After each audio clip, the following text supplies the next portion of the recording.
But I really want to start, with the fights that happened this past weekend.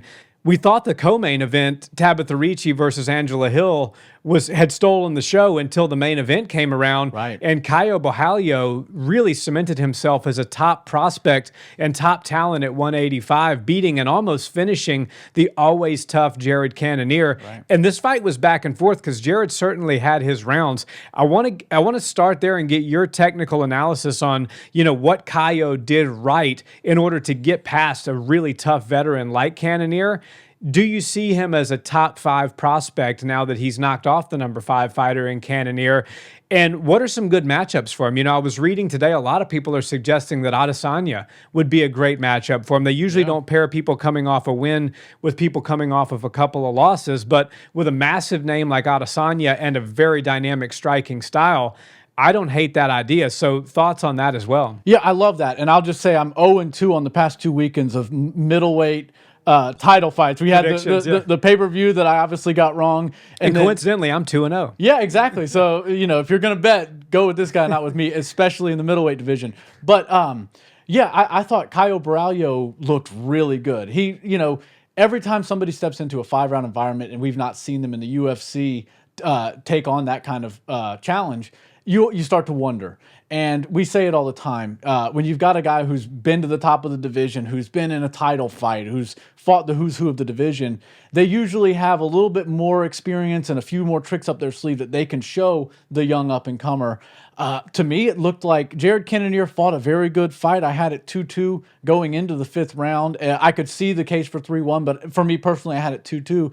And Borralho looked like, just for every trick that Cannonier was trying to utilize on him, he had something to counter and something to show back to Cannonier. It showed a lot of great potential, a lot of discipline in sticking to his game plan. And I think he just went out there with the right game plan. Obviously, he was the younger fighter. He's big. He's very big for 185. And you have to remember, Jared was originally a heavyweight. So when you see how big Caio Borralho is, just remember that the guy he was standing across from is a former heavyweight. Right, yeah. So he's a massive guy, got the reach advantage. And when you have those types of advantages, you have to use them. You don't want to go out there and let the older man be faster than you, or you don't want to have the guy who's a little bit shorter than you control the range. And I think Caio did a very good job at controlling the range. There was a lot of stance switching taking place between both fighters.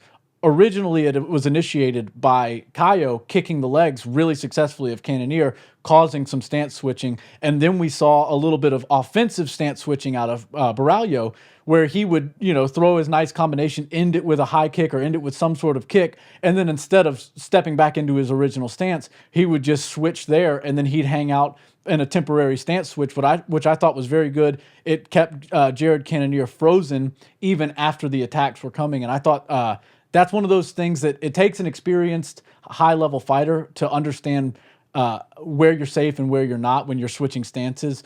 I don't care if you're the highest level fighter the world's ever seen or if you're a new guy, you will not feel as comfortable in the opposite stance as you do in your traditional stance. But as far as Borralho goes, I didn't really see a whole lot of difference in skill when he was in southpaw versus when he was in orthodox. So props to Borralho. I think he is absolutely leading the charge after last night in the new wave of middleweights that we'll see hanging around for the next 5 to 7 years and being a problem at the top of the division.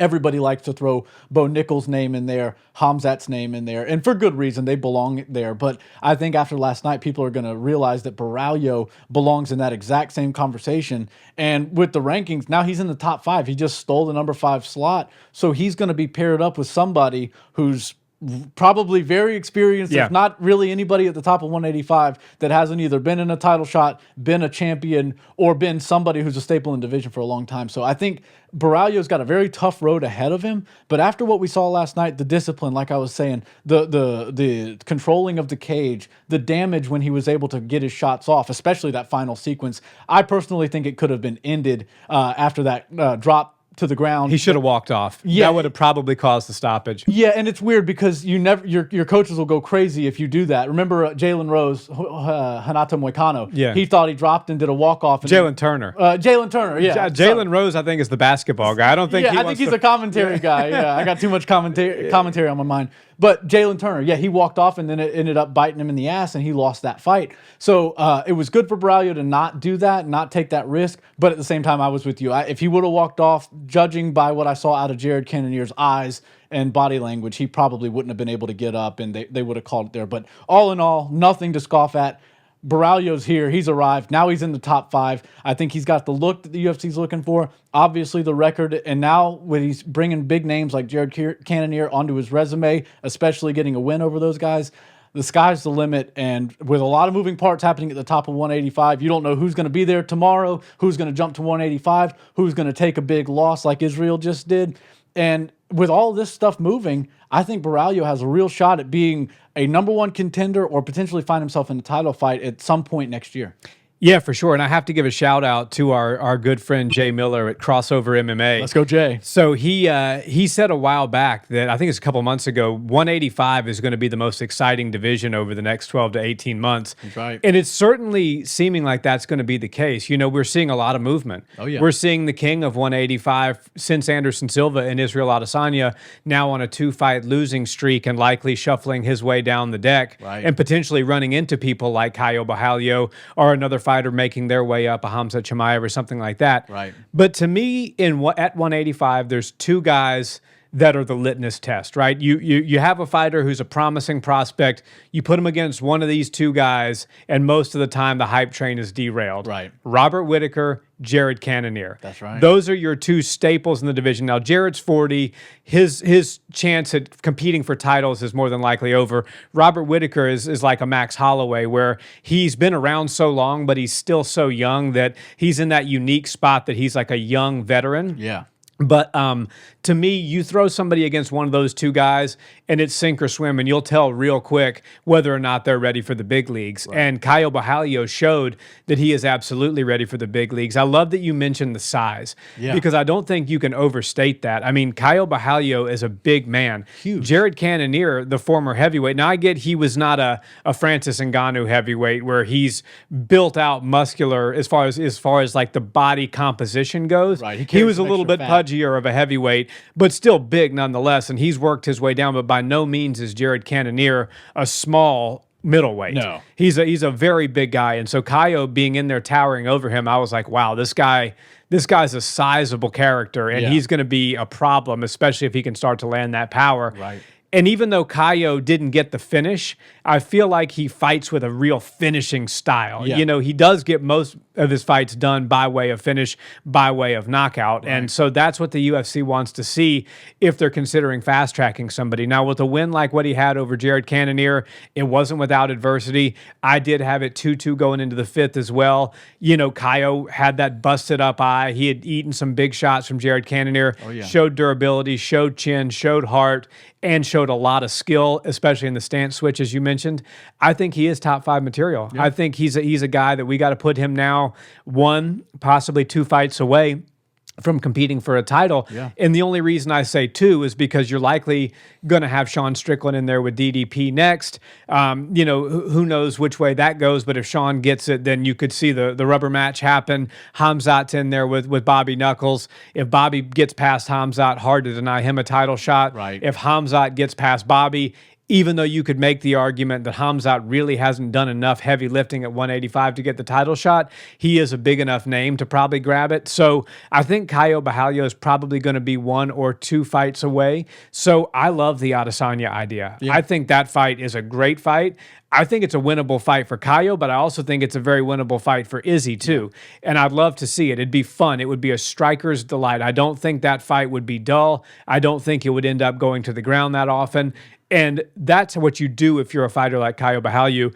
You look at the landscape and you're like, okay, I'm not going to get the title shot next. Right. Sean Strickland is probably going to get it. Now you got Pereira talking about coming back down. As I mentioned, Hamzat and Robert. Okay, title shots off the table for the time being. Right. But I just beat a top 5 guy. Now I'm in the top 5.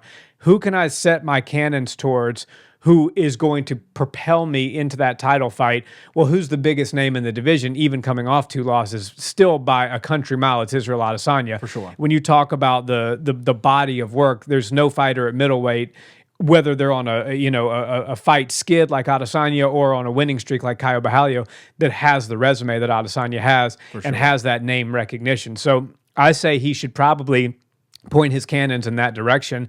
If I was advising him, that's who I would tell him to go for. Yeah. If he can't get that, maybe see what shakes out with Rob and Hamzat. That's kind of coming up in a couple of months.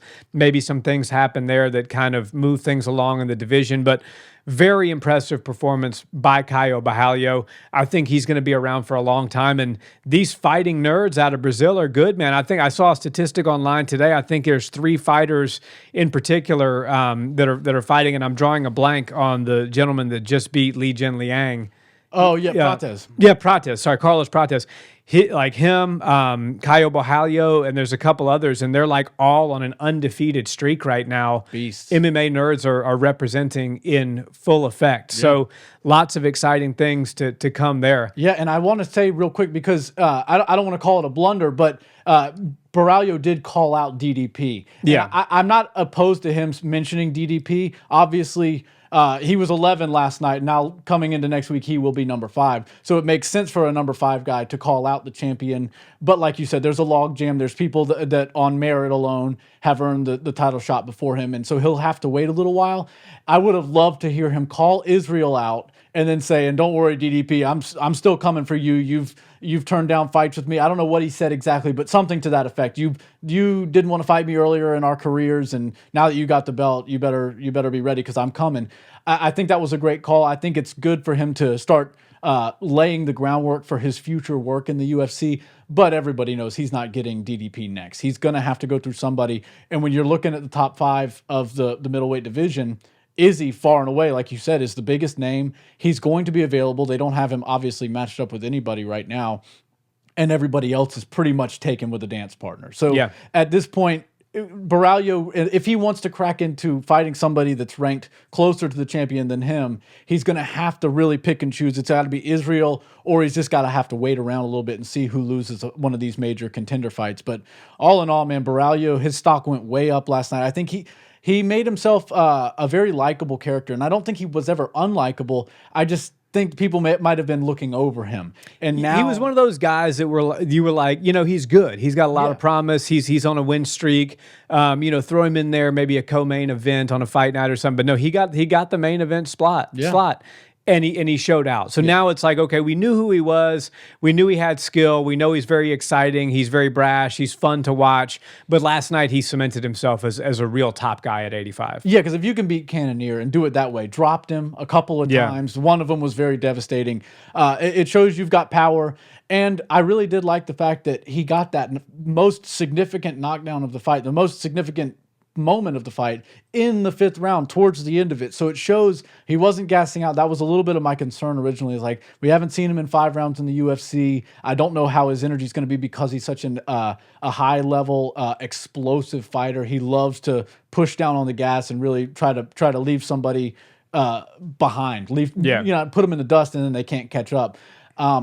Borralho showed a lot of discipline. He showed a lot of maturity in his game, and I think the sky's the limit for him. I really want to see what he does next. I'm not leaning towards Izzy happening next for him, just because I don't know when Izzy's going to come back, and I think Borralho needs to strike while the iron's hot. He needs to get back in there before the year ends. I think he will do that. Probably going to have to fight somebody 6 through 10, but either way, the sky's the limit for him.